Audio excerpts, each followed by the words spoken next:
Good afternoon, everyone. I welcome you all for this talk. My name is Sneha. I'm from Indian Institute of Science, Bengaluru, India. So I'm here to present my work on micro relays with liquid metal dispersion. So these are the outline I'm going to talk about. First, I will explain that why we need the fluidic micro relay in comparison of the existing technology. Then the preparation of the dispersion, how we made the relay with this liquid metal dispersion and experimental setup that we are using for testing these devices, and the theoretical formulation behind it, and the performance and characterization and its application. So micro relays are basically electrical switches, but the existing technology like MEMS-based devices and TFT switches are are limited by their rigid architecture. So we need some flexible devices for wearable electronics. So although liquid metal has been used previously for switching devices, but either in its bulk form or through complex microfluidic channels. Here we present a fluidic micro relay. So the novelty lies in its fluidic nature, field activated relay action, reversible and dynamic rerouting capabilities, all in soft and flexible platform. So this is the preparation of this dispersion, how we are creating microparticles from the bulk liquid metal and dispersing in insulating fluid. So first we took bulk gallium indium metal in oleic acid and put it at a magnetic stirrer for 24 hours. And then it is to separate out these particles from that fluid. We centrifuged it, and then we washed it, these particles from the ethanol solution, and then we dried it out. Now these particles are ready to make the dispersion. These microparticles then mixed in the silicone oil, and that is basically insulating fluid. So this is our experimental setup. So figure A, upper one, shows the schematics of experimental setup, where the each line interconnects are covered by the fluid that is having the dotted microparticles. So the below image is microscopic image.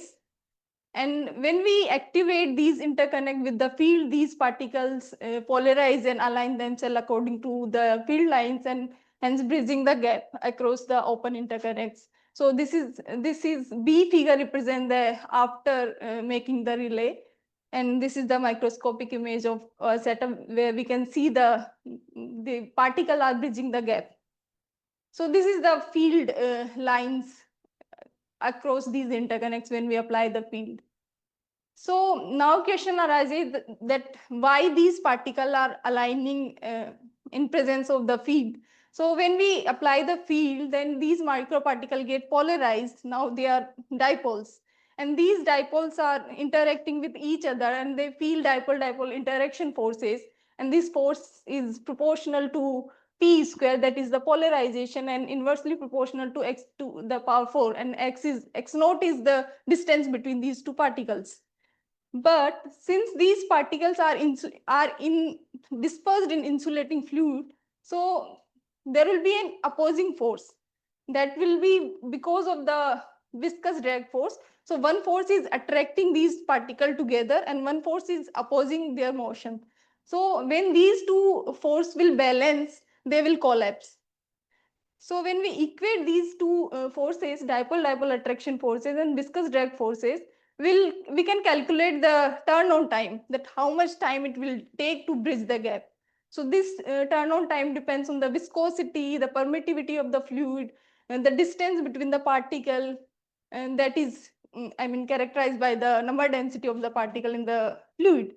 So this is the expression we got from the by equating these forces, and we can change this.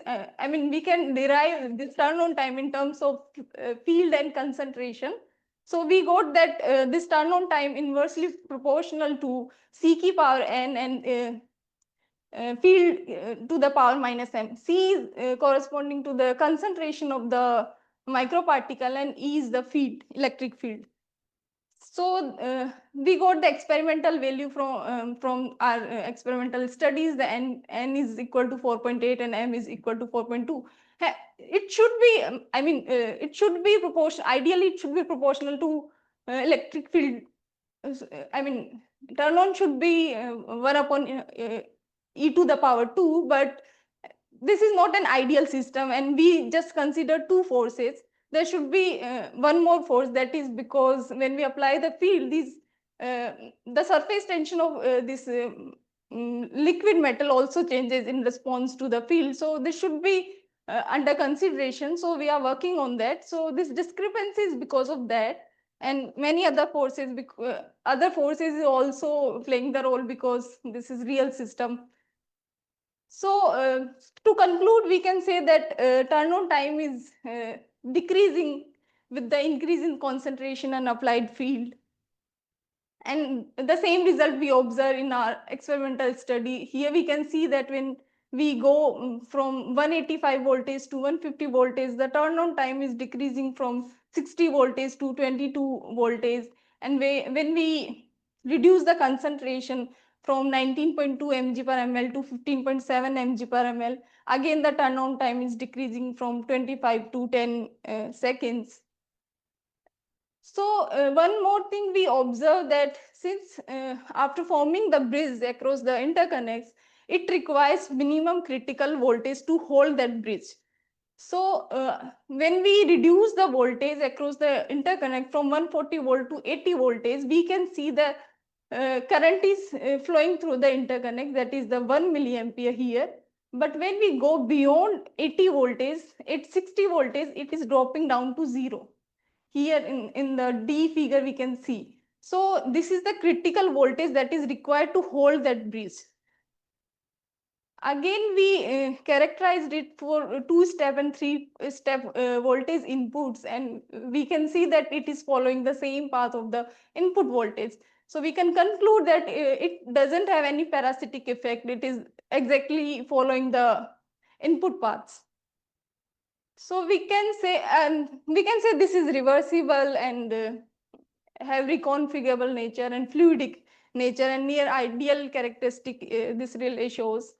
It has multiple application, like in reconfigurable reconfigurable devices, we can modulate the current path by giving certain inputs. We can control its path through this dispersion.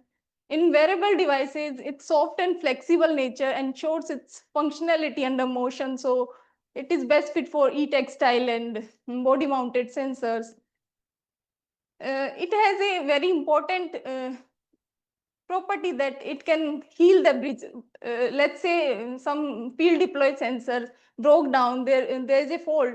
So when fault will occur, there will be a potential difference across the interconnect. So this field will trigger its action and it will make the bridge. So it will automatically heal the gap without doing manual correction. So this is the very important aspect we can consider about for the field deployed sensor. And in neuromorphic computing also it has application because of its signal rerouting capabilities. So that's all. I'm happy to take your questions next.